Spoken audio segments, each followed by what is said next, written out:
Good morning, नमस्कार। मैं हूं आपके साथ प्रियंका शर्मा और हमारे साथ इस बुलेटिन में दो सहयोगी और हैं, सुजाता और वैभव। आपको इस बुलेटिन में बड़ी खबर हम बता दें। देखिए, लगातार ये हलचल तेज है कि आखिर मध्य प्रदेश में मुख्यमंत्री कौन होगा, और ऐसे में दिल्ली में लगातार डेरा डला हुआ है, मंथन चल रहा है। बड़ी जानकारी, नरेंद्र तोमर और सिंधिया दिल्ली में मौजूद हैं, विजय वर्गीय, प्रहलाद पटेल, वीडी शर्मा भी दिल्ली में हैं। तो बड़ी खबर आपको बता रहे हैं, मध्य प्रदेश में मुख्यमंत्री को लेकर हलचल तेज होती जा रही है।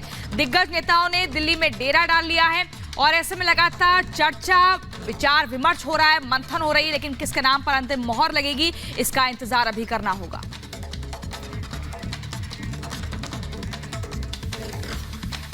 तोमर और सिंधिया दिल्ली में मौजूद हैं। आपको बता दें कि तीनों राज्यों में बीजेपी ने बड़ी संख्या से इस बीच मध्य प्रदेश के सीएम को लेकर भी बयानबाजी तेज हो गई है। बीजेपी विधायक रमेश मेंदोला का बयान आया है। जन भावनाएं हैं कि कैलाश जी सीएम बने, फैसला हाईकमान को ही करना है। मेंदोला ने एमपी में दर्ज की है जीत, सबसे बड़ी जीत का ये दावा किया और साथ में ये भी कहा कि जन भावना ये है कि कैलाश विजय वर्गीय सीएम बने।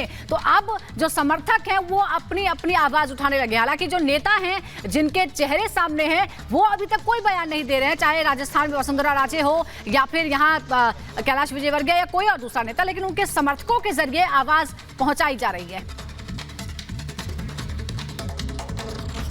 ये कैलाश जी की क्षेत्र कैलाश जी का ही है, ये 2 नंबर विधानसभा उन्होंने ही तैयार की है, उन्हीं की मेहनत है ये पूरे विधानसभा में। और 1 नंबर में भी बहुत अच्छे, जो 19 से ज़्यादा कैलाश जी वोट लेते हैं, पहली बार वो चुनाव लड़े। देखिए, जन भावनाएं, कार्यकर्ताओं की इच्छाएं तो कैलाश जी के लिए ही, पर जो भी हमारा हाईकमान तय करे। तो बिल्कुल सीधा चलते हैं सत्यविजय के पास, जो इस वक्त ग्राउंड जीरो से हमारे साथ जुड़े हुए हैं। सत्यविजय, कैलाश विजयवर्गीय को लेकर भी अब आवाजें उठने लगी हैं। हर एक कार्यकर्ता ये चाहता है कि जो चेहरा उनका पसंदीदा है वो मुख्यमंत्री बने। वक्त लगेगा तो समस्याएं बढ़ेंगी, ये तय है। सत्यविजय जी हाँ, बिल्कुल। देखिए, 1-2 दिन में मध्य प्रदेश का अगला सीएम कौन होगा इसका नाम क्लियर हो जाएगा। दिल्ली को यह तय करना है।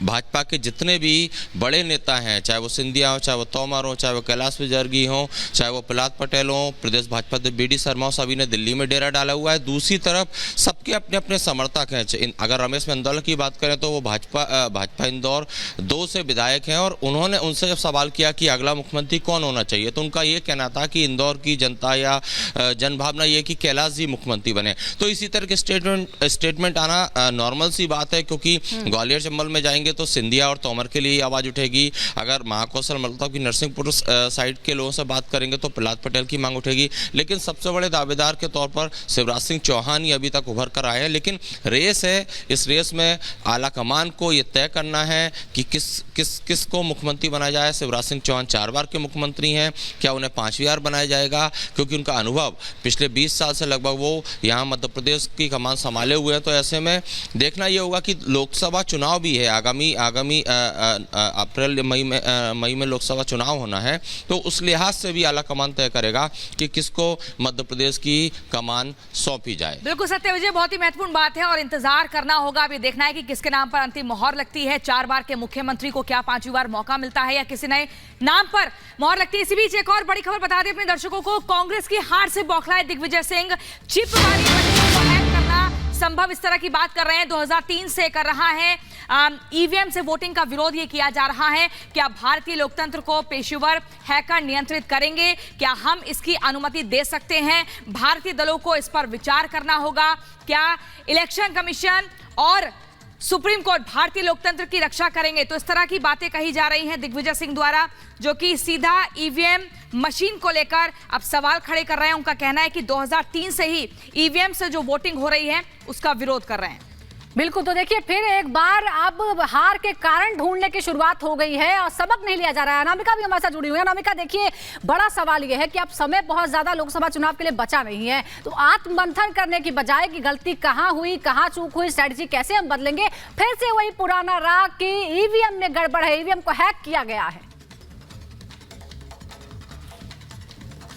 और देखिए ये ऐसा पहली बार नहीं है सुजाता, इसके पहले भी हर चुनाव के बाद ईवीएम को लेकर सवाल खड़े किए जाते हैं। हालांकि कोई भी विरोधी दल आज तक तकनीकी तौर पर ये साबित नहीं कर पाया कि ईवीएम में कैसे छेड़छाड़ हो सकती है, इसका कोई सबूत हो उनके पास, प्रमाण हो इसके पास। हालांकि कांग्रेस को इस बात का जवाब भी देना चाहिए दिग्विजय सिंह को कि अगर तेलंगाना में जीत हुई कांग्रेस की तो क्या वहां पे ईवीएम से नहीं छेड़ा गया, सिर्फ मध्य प्रदेश, राजस्थान, छत्तीसगढ़ में ही ईवीएम से छेड़छाड़ की गई। तो ये सवाल तमाम खड़े किए जाते रहे। हालांकि दिग्विजय सिंह के पहले मायावती भी ये सवाल खड़े कर चुकी है और कह चुकी कि जो जीत मिली है बीजेपी को अप्रत्याशित है, जो शंका यहाँ पे पैदा करती है। ऐसे में आत्ममंथन करने के बजाय, जनता के बीच जाके काम करने के बजाय, योजनाओं को लेकर के घर घर पहुंचाने के बजाय ईवीएम पर ठीकरा फोड़ा जा रहा है। तो ऐसे में देखना यह होगा कि चूंकि लोकसभा चुनाव होने वाले हैं तो विपक्ष को इस बात में भी मंथन करना चाहिए कि अगर ईवीएम से इतनी दिक्कत परेशानी है, एकजुट होकर के इलेक्शन कमीशन में इसकी शिकायत की जाए। तो ये कोई नहीं करता, बजाय इसके कि ट्वीट करके जो है अपनी हार का ठीकरा कार्यकर्ताओं पर फोड़ने के बजाय, खुद पर फोड़ने के बजाय ईवीएम पर फोड़ा जाता है। और बार बार ये कहा जाता है कि दोष ईवीएम में है, ना कि कांग्रेस के कार्यकर्ताओं में, नेताओं में, और ना कि उनकी योजनाओं में।